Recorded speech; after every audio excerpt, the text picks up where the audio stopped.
మనం చాలా సార్లు ఒక ల్యాండ్ కొనుక్కోనికపోయినప్పుడు గానీ, ఒక ఫ్లాట్ కొనుక్కోనికపోయినప్పుడు గానీ, ఫస్ట్ ఆఫ్ ఆల్ ముఖ్యంగా మిడిల్ క్లాస్ ఫ్యామిలీ వాళ్ళు, సాఫ్ట్‌వేర్ ఇంజినీర్లు నెలకింత అని సంపాదించే ప్రతి ఒక్కరికి ఈఎంఐ ఉంటే బావుండు అన్న ఆలోచన కంపల్సరీ వస్తది. రైట్? యెస్. ఇన్వెస్ట్‌మెంట్ ఈఎంఐ అయితే చాలా బావుంటది. నేను ఎన్నో కొనేసుకుంటుండే అనే ఆలోచన ఎంతో మందికుంటది. ముఖ్యంగా ఈ విధంగా ఆలోచించే వాళ్ళందరికీ వాళ్ళ ఇన్వెస్ట్‌మెంట్ ఇక్కడ పెట్టుకోవడానికి బాగుంటుందని చెప్పి ఒక అద్భుతమైన ప్రాజెక్ట్ గురించి ఈ రోజు నేను మాట్లాడబోతున్నా. నా ముందు ఉన్నారు 46acres.com founder and CEO Santosh గారు.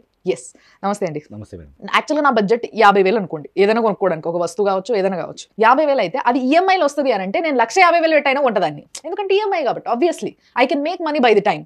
సో ఈ విధంగా ఆలోచిస్తారు ఎవరైనా. సో దీనికోసము ఒక అద్భుతమైన ల్యాండ్ పైన ఇన్వెస్ట్ చేసేటప్పుడు, ఒక వస్తువు గురించి అట్లా ఆలోచించినప్పుడు, నేను ఒక ల్యాండ్ పైన ఇన్వెస్ట్ చేసేటప్పుడు రేటుతో పాటు దాని యొక్క వాల్యూ ఏ విధంగా రేపు పెరగబోతుంది, అది నా పిల్లలకి ఏ విధంగా పనికొస్తుంది అనేది ఆలోచిస్తారు. సో ఫస్ట్ లెట్స్ సే ఆ ల్యాండ్ ఎక్కడుంది, అసలు ఈఎంఐ ప్రాసెస్ అన్న ఆలోచన మీకు ఎందుకు వచ్చింది? ఇప్పుడు మనం డిస్కస్ చేసిన ప్రాజెక్ట్ పేరు మన ఊరు. ఇది మొత్తం 200 acres mega gated community DDCP approved project, RERA registered project. అన్ని డెవలప్మెంట్స్ తో సహా ఇస్తాం. ఇది ఈఎంఐ ఇస్తున్నాం అని చెప్పేసి ఫామ్ ల్యాండ్ 4 గీతలు గీసి రాళ్ళు వాటి అమ్మే ప్లాట్ కాదు ఇది.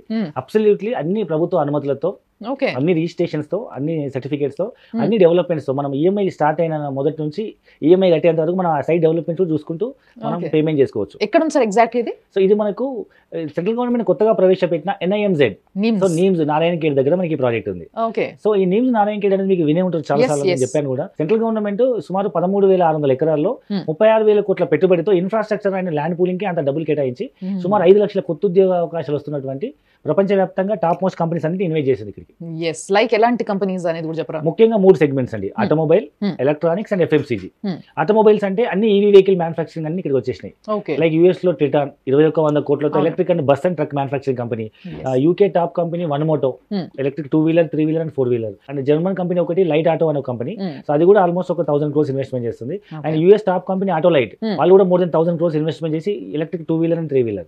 ఈ విధంగా DRDO డిఫెన్స్ వెహికల్ వాళ్ళు 1000 కోట్లతో వెమ్ టెక్నాలజీస్ అని ఫ్యూచర్ లో మనం సైన్యంతో యుద్ధము మనుషులు కాకుండా డ్రోన్లతో ఫైట్ చేసేటట్టు, డ్రోన్ లోనే GPS బాంబర్స్ ఉంటాయి, మనం రిమోట్ ద్వారా వాటిని మనం పంపించి బ్లాస్ట్ చేయొచ్చు. ఎలక్ట్రానిక్ చూసుకుంటే ఇప్పటి వరకు వచ్చిన హైయెస్ట్ ఇన్వెస్ట్మెంట్ ఎలక్ట్రానిక్స్ లో 24,000 కోట్లు. రాజేష్ ఎక్స్పోర్ట్స్ అని బెంజ్ కార్లకు వాళ్ళు టచ్ స్క్రీన్ సప్లై చేస్తున్నారు. ఆ కంపెనీ ఇక్కడ అమ్లాయ్ డిస్ప్లే ఫ్యాక్టరీ పెడుతున్నమాట. అంటే మనం ఫారిన్ కంట్రీస్కి వెళ్తే నేమ్ బోర్డ్స్ అనేవి డిస్ప్లే 3D బోర్డ్స్ ఉంటాయి కదండి టచ్ స్క్రీన్ లో, మన మొబైల్ కుండే టచ్ 3D స్క్రీన్ అందులో వస్తుంది అనమాట. అన్ని నేమ్ బోర్డ్స్ అని చేంజ్ అవుతాయి. సో ఫ్యూచర్ లో మన ల్యాప్టాప్స్, సిస్టమ్స్, పిల్లలు రాసుకునే slates, door calling bells, even table పైన కూడా మనం వేసుకునే గ్లాస్ దాన్ని వేసుకున్నాం అనుకోండి, డిజిటల్ ద్వారా మన మొబైల్ మొత్తం షేర్ చేసి ఇక్కడ చూపించవచ్చు. సో అది హైయెస్ట్ ఇన్వెస్ట్మెంట్ 24,000 కోట్లు నీమ్స్ కి వస్తుంది. అండ్ మూడో సెగ్మెంట్ FMCG, అంటే ఫాస్ట్ మూవింగ్ కన్స్యూమబుల్ గుడ్స్ అనమాట.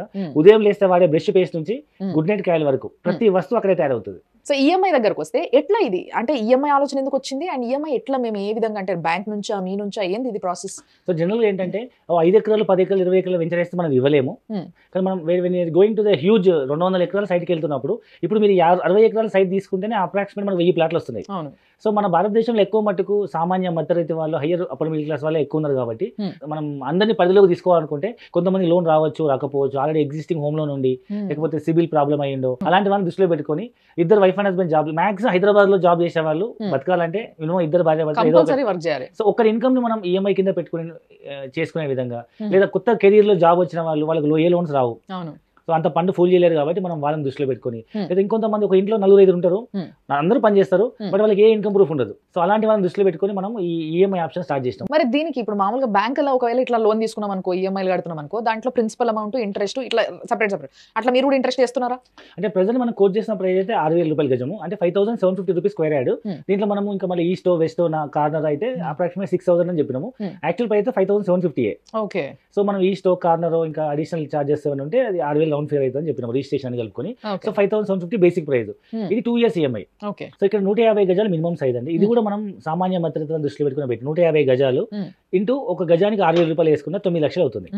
దీంట్లో 2 lakhs రూపీస్ ముందు డౌన్ పేమెంట్ కట్టాలి, బుకింగ్ అమౌంట్. మిగతా ఎవ్రీ మంత్, సో గజానికి 200 రూపాయలు చొప్పున, 150 గజాలకు నెలకు 30,000 రూపాయలు చొప్పున 24 months అనమాట. 2 years లో మిగతా డబ్బులు కట్టేసుకోవచ్చు. ఇప్పుడు చాలా మందికి మీరు చెప్పిన ప్రాసెస్ విన్న తర్వాత అరే అయితే మనం హ్యాపీగా కొనుక్కోవచ్చు అనే ఒక హోప్ వస్తుంది. ఇట్లాంటి వాళ్ళు ఏమేమి తీసుకురావాలి మీ దగ్గరికి, అంటే ఏమేమి కావాలి మీకు, లైక్ ఆధార్ కార్డ్ ఇట్లాంటివి ఏవో తీసుకుంటారు కదా, మీరు అట్లాంటివి ఏం పెట్టుకుంటారు? సో జనరల్గా మనం ప్రతి అప్లికేషన్ కి మనం ఆధార్ కార్డ్ తీసుకుంటాము, పాన్ కార్డ్ తీసుకుంటాము, అండ్ మనం ఒక అగ్రిమెంట్ తీసుకుంటాము. లైక్ బుకింగ్ అమౌంట్ మీద అలాట్మెంట్ ఇస్తాము, అదే ప్లాట్ మనం ఒక ఈఎంఐ బుక్ ఇస్తాము, దాని మీద మనం ఎవ్రీ మంత్ మా కలెక్షన్ బాయ్స్ వస్తారు, అండ్ వాళ్ళే కలెక్షన్ గురించి కస్టమర్ బాధపడాల్సిన అవసరం లేదు. ఒక పర్టికులర్ డేట్ కి చిట్టి కలెక్షన్ ఎట్లా వస్తారో అట్లా every month they will come to customer home and వాళ్ళు చెప్పిన టైంకి వచ్చి కలెక్ట్ చేసుకుని రిసిప్ట్ ఇచ్చేసి వాళ్ళ బుక్ లో ఎంట్రీ చేసిపోతారు. సో ఇప్పుడు రిజిస్ట్రేషన్ అనేది కంప్లీట్ గా మొత్తం పే చేసిన తర్వాత అవుతుందా సార్, లేకపోతే ఏమన్నా ముందు చేస్తారా? మొత్తం కంప్లీట్ అయిపోయినాక రిజిస్ట్రేషన్ అవుతుంది. కానీ మనం అప్పుడు ప్రైస్ మారినా మనం ఈ ప్రైస్ కే ఇస్తాం. ఫర్ ఎగ్జాంపుల్ ఇప్పుడున్న మార్కెట్ కండిషన్ ప్రకారం మనం 6,000 అమ్ముతున్నాం గజము, రేపు 2 సంవత్సరాల తర్వాత 6,000 ఉంటుందని రూల్ ఏం లేదు కదా, రిజిస్ట్రేషన్ అంటేనే పెరుగుతుంది. అది మా దగ్గర ఉన్న పెరుగుతుంది, మీ దగ్గర ఉన్న పెరుగుతుంది. సో ఈ 6,000 డబుల్ అయ్యే అవకాశం ఉండొచ్చు, అట్లీస్ట్ 50% అన్నా పెరిగి 9,000 10,000 అయ్యే అవకాశం కూడా ఉండొచ్చు. తిరిగి మనం 6,000 గజంతోనే రిజిస్ట్రేషన్ చేస్తాం. ఫైనల్లీ మీరు ఎంత టీవీలో కనిపించి చెప్పినా గానీ మాకేంది సార్ గ్యారంటీ, మీకు సగం పైసలు కట్టిన తర్వాత మీరు ఎక్కడికైనా దొరకకుండా పోతే ఎట్లా? ఎందుకంటే ఇట్లాంటి మాఫియా చాలా జరుగుతుంది బయట. మీరు ఎట్లా నేను అంటలే, బట్ చూసే వాళ్ళకి వచ్చే డౌట్స్ ఇవి కాబట్టి నేను అడుగుతున్నా. సో ఈ సగం కట్టిన తర్వాత మీరు రిజిస్ట్రేషన్ చేసుకోవాలనుకున్నా అప్పుడు 1 year ఈఎంఐ ఆప్షన్ కూడా ఉంది. 1 year మీరు కట్టి మిగతా 1 year బ్యాలెన్స్ కూడా కట్టండి, దానికి అప్పుడు రిజిస్ట్రేషన్ చేసేస్తాము. సో అప్పుడు మీకు ఇంట్రెస్ట్ రేట్ కూడా తగ్గుతుంది. ఇప్పుడు మనం అమ్ముతుంది 5,750 కదా, 5,000 రూపీస్కి రిజిస్ట్రేషన్ చేస్తాం 1 year ఈఎంఐ అయితే. వెరీ నైస్ సార్, నిజంగా చాలా మంచిది. అండ్ మీరు అన్నట్టుగా ప్రతి ఒక్కరికి ఒక ఆశ ఉంటుంది, కొనుక్కోవాలి, ఇన్వెస్ట్ చేయాలి, ఎక్కడ ఒక దగ్గర జాగ్ కొని ఉండాలి. ఇప్పుడు ఎంతమంది జోకులు చేసుకుంటారు ఇట్లా దోస్తులు అందరూ కలిసి, అరే మా అయ్య అప్పుడే ఆడ కొని ఉంటేలే ల్యాండ్ మస్తు వాల్యూ అయిపోయింది, ఒక ఎకరం ఆడ కొని పడేస్తుంటే బాగుండు ఊరవతలు అనుకోకుండా అని చెప్పి చాలా మంది మాట్లాడుకుంటారు. సో అదే మళ్ళా జరిగే అవకాశం చాలా ఉంది. కాబట్టి ఇలాంటి ఏరియాస్లో ముఖ్యంగా ఫ్యూచర్లో బాగా డెవలప్ అవ్వబోతున్న ఏరియాస్లో కొనుక్కోవాలి అన్న ఆలోచన ఇప్పుడు అందరిలో వచ్చింది. కాబట్టి అది ఎవరైనా కానీ, ఇందాక సార్ చెప్పిన మీరు చెప్పిన ఎగ్జాంపుల్ నాకు బాగా నచ్చింది. వాచ్మెన్గా వర్క్ చేస్తున్న వ్యక్తి కూడా ఈరోజు బాగా అంటే సంపాదిస్తున్నారు, బాగా పైసలు ఉంటున్నాయి వాళ్ళ దగ్గర. సో వాళ్ళు కూడా నారాజ్ కాకుండా ఒక మంచి ప్రాజెక్ట్ అంటే ఇదే మన ఊరు అనే ప్రాజెక్ట్ చాలా అద్భుతమైన ప్రాజెక్ట్ అన్న విషయం నాకు అర్థమైంది. Thank you so much for this. Thanks a lot.